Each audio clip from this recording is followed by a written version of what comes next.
actually been through this journey that you're talking about. And initially, even when we were starting out as a startup in India, startups weren't cool. You know, today you have to be a little crazy to start up. You have to leave a salaried job. You have to take that risk. You have to throw it all on the line. But I think that today, if you ask the youth, if you ask people, it's changed completely. You Yeah. know, back like 10, 15 years ago, I remember being on calls with some of our potential employees as parents. And you have to convince parents that this startup is okay, that it's okay to leave a MNC job and come and join a startup. Today, parents are not just okay with their kids joining startups, but they are okay with their kids starting up.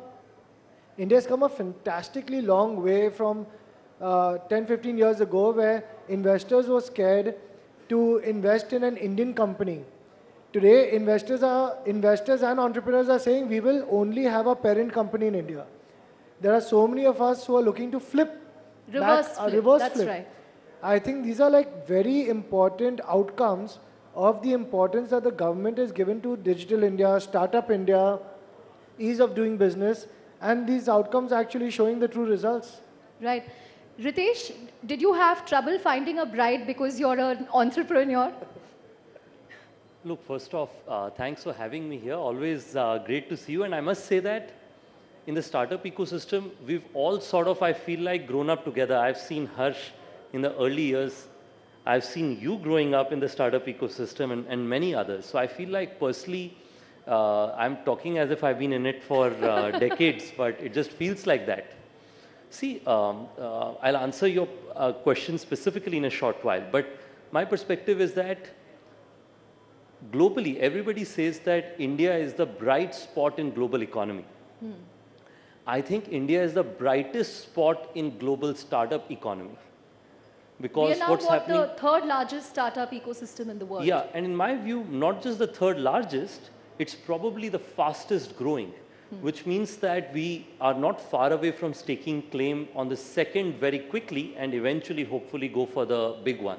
So I think before India becomes among the top 3 economies, I believe that India will also become probably the top 2 startup capitals in the world, which is a big transformation that we are trying to see and shows how India's economic rise is deeply connected to the India's startup rise as well, and in similar perspective.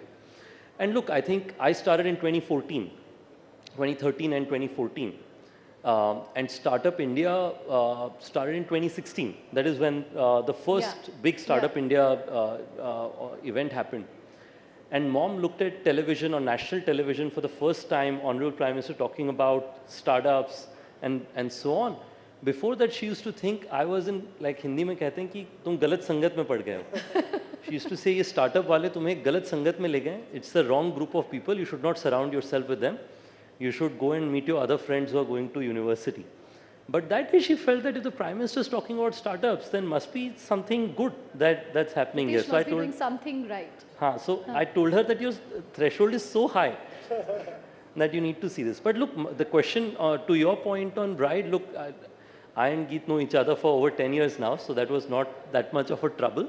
But I heard from my friend Anupam at Shadi that nowadays entrepreneurs are a pretty premium sort list in the wedding matrimonial websites. They are what IT employees used to be before in the marriage market. I hope that also demonstrates more interest among, just generally every ecosystem, because I believe that if you see countries like that of Japan, US was civil war driven, and Europe used to be the most dominant economy in the world.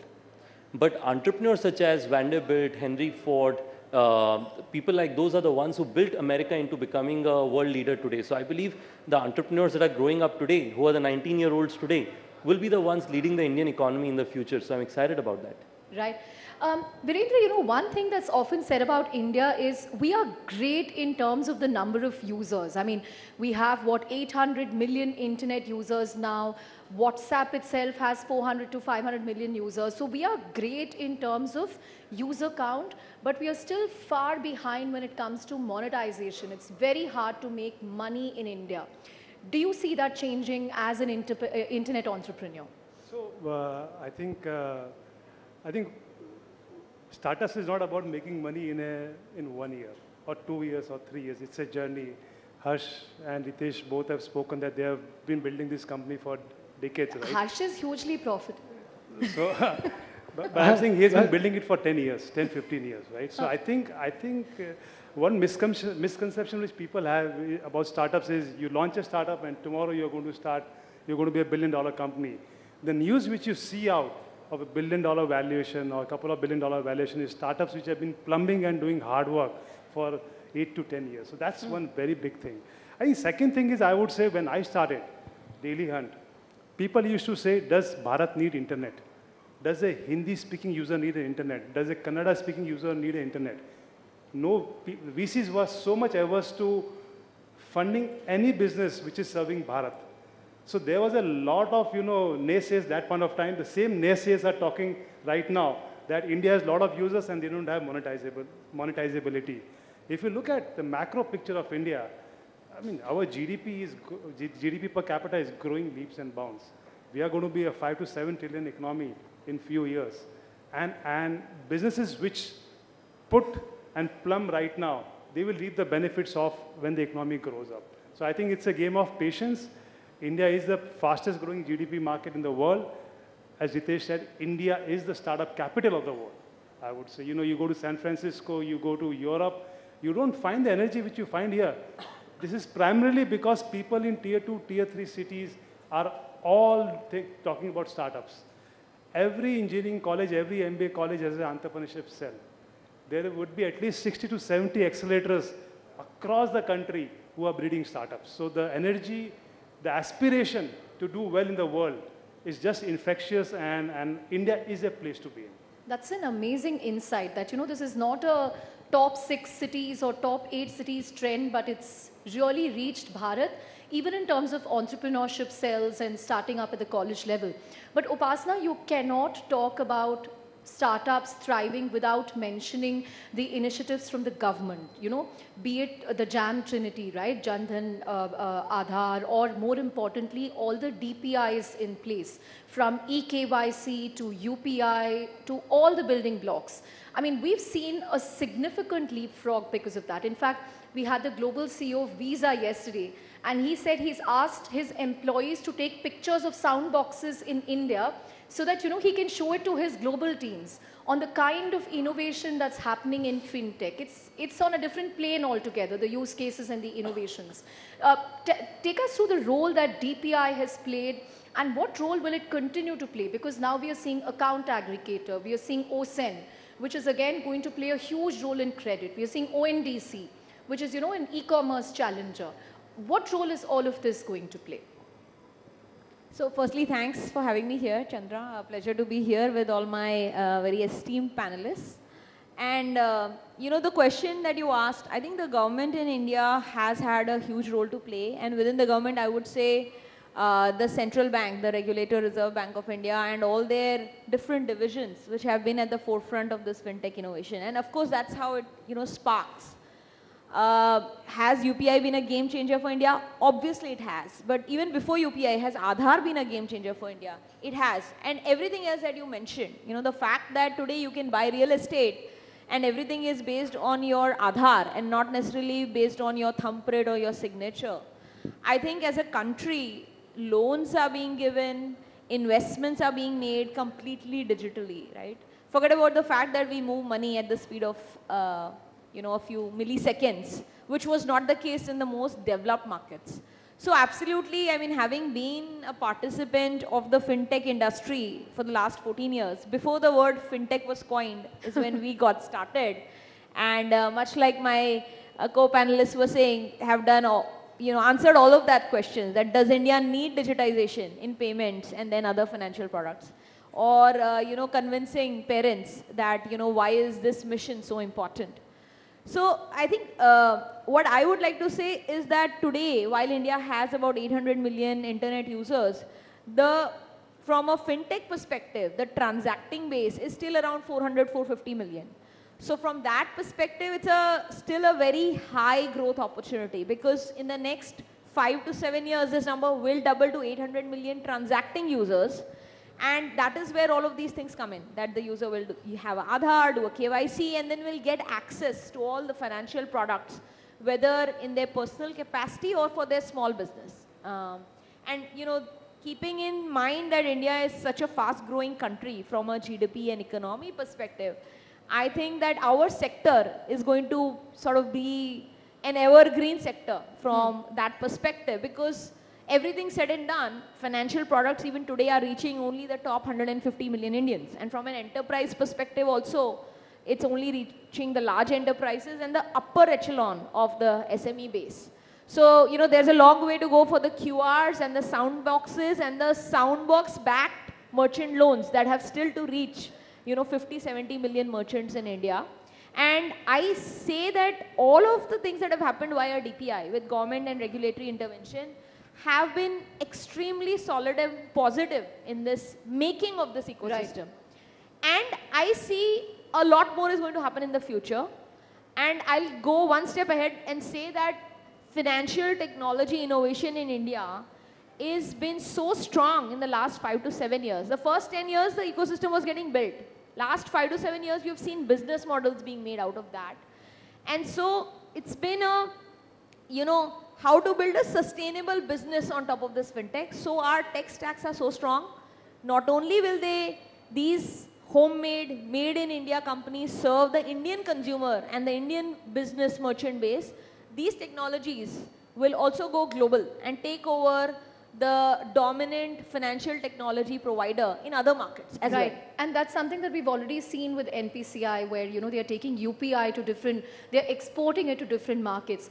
But Harsh, you know, we spoke about the TECHADE that was, the last 10 years, all the different triggers and innovations.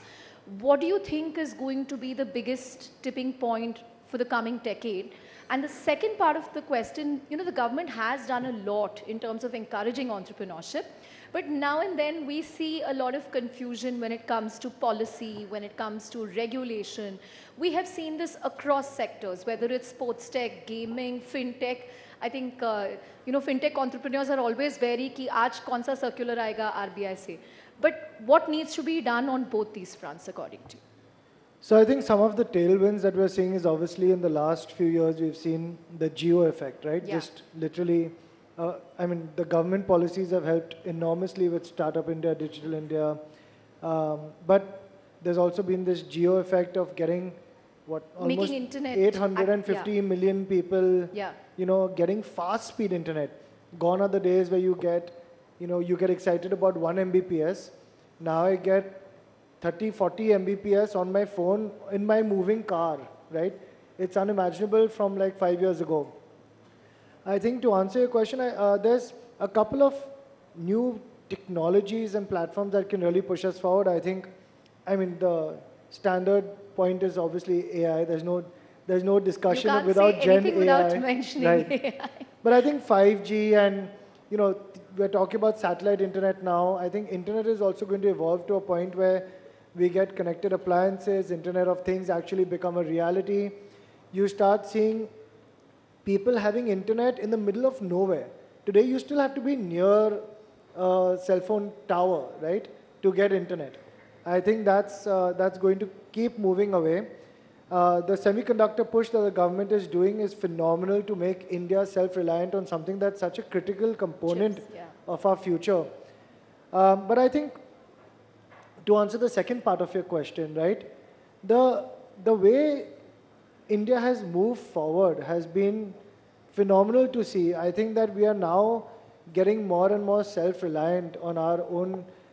In fact, going back to Viren's point, Dream 11 has 75% of our users coming from outside the top 100, 115 cities in India, outside tier 1, tier 2.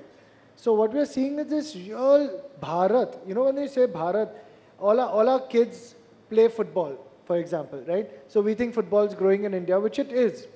But India is still very much a cricket market.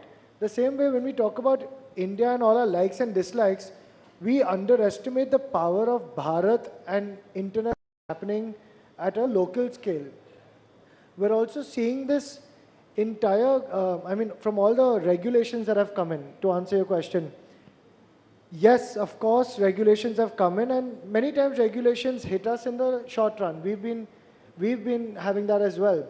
But I think that every disruption in every industry, in every continent, in every geography, this is not an India story. In every country, disruptors will come and disrupt industries. As they grow, they are allowed to continue growing. When they reach a certain scale, now whether that be e-commerce, whether that be ride sharing, whether that be even Airbnb in the US, um, I think just like for us, gaming has reached a place where there's 40 crore users gaming in India, where there's 400 companies and 100,000 jobs, 1 lakh jobs that are highly skilled. The government has stepped in to switch from a disruptor to a fully regulated entity. And we fully welcome that. Most of the time, regulation will have some short-term pain Yeah. as the industry grapples with the government on creating a way that doesn't stop growth, but also allows the bad operators to be, wiped Yeah. out and all the good operators to continue. And there will be some growing pains in that. Fair point. Regulation usually follows innovation in most major markets. and that's okay. But the Dream 11 stat is amazing that so many users coming from smaller cities. And I remember you mentioning that a lot of women are also Yes. taking to gaming. We've seen actually 80% growth in women playing year over year. We are seeing our, on a lighter note, for any RCB. Harsh, वो तो low base effect है ना? The Sorry? number of women are Yeah. so small, the 80% No, I agree. growth होगा I he. fully agree because sports fans in India are so dominantly male. We need many more women No, I'm sports sure fans. the RCB win will I was make just more going to women say. take to gaming. I was just going to say on a lighter note, you have the RCB women showing the way, right? Of how this can And happen. who knows if the boys win this year? No, but No, that Bangalore, Mumbai Indians, yeah. Come but on. Bangalore finally won a cup. Huh? Right. Ritesh, we've spoken about the good things, the tailwinds, but let's also talk about, governance issues that have rocked startups in the last year from Byju's, then the regulatory concerns around Paytm. All this does make foreign investors nervous about what are we getting into in India? Is this a fair market? Is there rule of law? Is there stability? What should startups be doing more to, assure foreign investors, domestic stakeholders? देखिए, I want to just conclude on Harsh's point before I respond to this. मुझे लगता है कि in startup language, 0 to 1 of Indian startups was 2016 to 2018, when the rapid ascent of startups happened. 1 to 10 was 2018 through to 2022. We went through various highs and lows, but we went through rapid growth as well. I think what got us here will not get us to the next from 10 to 100. So Uspe, this morning I was, of course, like many other entrepreneurs, very intently listening to Honorable Prime Minister's speech at Startup Mahakumbh. And he mentioned Bharat AI में दुनिया का नेतृत्व करेगा. Yeah. So मुझे लगता है कि the AI and I'm trying to make an acronym because we're talking about sports. I think in AI it is Advantage India for sure, because we have engineers, we have the product managers, we have implementation. So infrastructure ability we have good is proven by the Jam Trinity, and Harsh was mentioning that earlier. I think implementation is now the big opportunity, that how many developers from India are writing code and creating the best implementation of AI, and I feel that India offers a huge market domestically. Whether you pick it like in our industry, right? You pick spiritual tourism, you have probably the world's biggest spiritual tourism market here. You want holiday destinations, you have the biggest holiday destinations here. You want urban cities, that's also here. That will allow us to do India for the world opportunities, which I think will create Indian leaders for the globe in times to come. To your point on governance, look, I think it's a part of growing up, coming back to the 10 to 100 story. Today, most of our companies have majority, if not all, independent directors. We are driving our business with decisions being made by people who are serious and have driven multinational companies historically. My view is that more startups are willing to be accountable not just to regulators, but also to their own stakeholders. I think their ability to make a positive impact will only get better. So my view is that it's a growing pain, but you will see companies, Indian startups, be probably in next 5-10 years learning from the pains as among the best governed is my hope in times to come. Right. Interesting point on AI. Hopefully, the AI mission will also mean we get those GPUs which are in demand globally. We're out of time, but I want to get just closing thoughts from Viru and Upasna. Do we also need to do more to ring fence Indian startups like what China has done?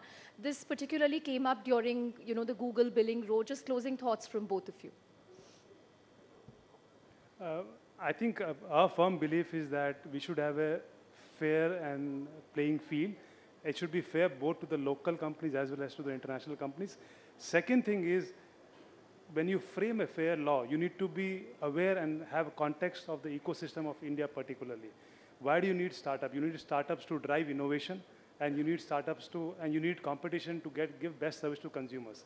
The Indian context is very, very important, and I think we should not be ashamed of framing rules which are around Indian context, Indian context, because we have huge diversity of population, which have different level of incomes, and we need to serve multitude needs of culture and needs of people. I'm going to let you have the last word, Upasna. Yeah, I think it's a double-edged sword. It's one of the fastest growing economies in the world. Of course, it's going to attract dollars, both from investors as well as big tech and large global players, right? We have Amazon here, we have Google here, we have Meta here, we have everybody from tech over here. And of course, they'll be interested. So I think my thoughts are that we don't have a Google of India, right? We don't have a WhatsApp of India. WhatsApp has come from San Francisco to us here, and we are a large market for them. So I think it will be the case that we will use global products. And so to the extent that we want to have Indian product companies also serving not just India, but the global markets, we have to give them a chance to compete.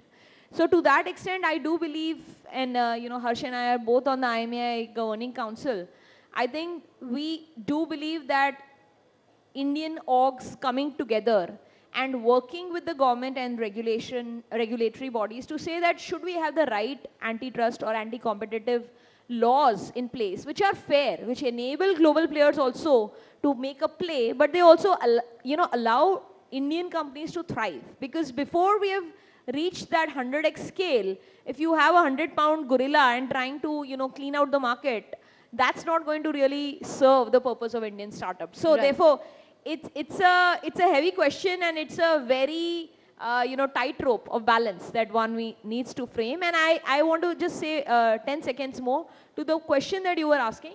I do believe that we are now in that middle phase of the Indian startup revolution, right? The last 10 years were sort of the build out. We are in that middle phase where companies are going from being a toddler, teenager to reaching just that adulthood. So I think you will see some disruptions, but I think those disruptions will mean that startup founders, as they are coming now into the ecosystem and building, will not be going for growth at all costs. Right. They will have to realize that innovation is important, growth is important, but maybe for long-term sustainability, you have to slow down a little bit and also think about building within the guardrails, thinking about governance, etc. And I think that's going to be great for the Indian ecosystem, because that's where valuable businesses are going to get created. Right. On that note, thank you all very much for talking to us on this session. These are some of India's biggest entrepreneurs. A huge round of applause for all of them. Thank you very much, Harsh, Ritesh, Viru, and Upasna. Thank you. Thank you so much, Chandra. Thank you once again to all of our guests. It was a fascinating discussion on India's startup ecosystem. Comes at such an important time when the Prime Minister also has just inaugurated the Startup Mahakumbh at the Bharat Mandapam, where he in fact had said that India's startup ecosystem is not really limited to metro cities, but it's also become a social culture. Ladies and gentlemen, it's time for lunch. It's time for you to take a break. I can see all of you now already up. But just a quick reminder, later today, the Prime Minister will be gracing us with his presence, and therefore there's going to be a very, very thorough and a strict security protocol as we break for lunch. I'm going to also request each one of you to vacate the hall for a security drill as part of the ongoing standard protocol. That will happen. You will have to leave the hall for some time. Please do cooperate with us, and please do cooperate with the security staff as well. Thank you so much once again. Enjoy your lunch.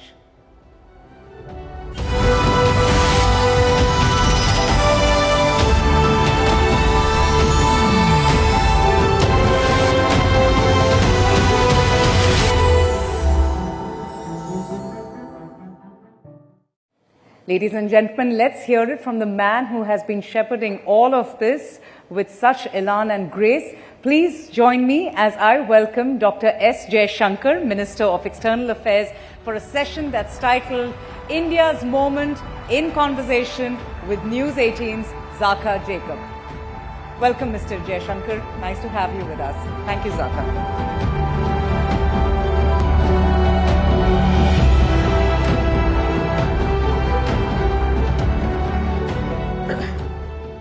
Dr. Jaishankar, thank you very much for joining us here at Rising Bharat. So we were having this discussion outside and internally in the run-up to Rising Bharat as well. In an election year, forget about election year, we are a few weeks away from elections. What do we ask the foreign minister? Is foreign policy top of mind of people during elections? You would think that more tangible things like homes and toilets, etc., are the things that people are more concerned about during election time. But funnily enough, Minister, in the News 18 opinion poll that we had last week,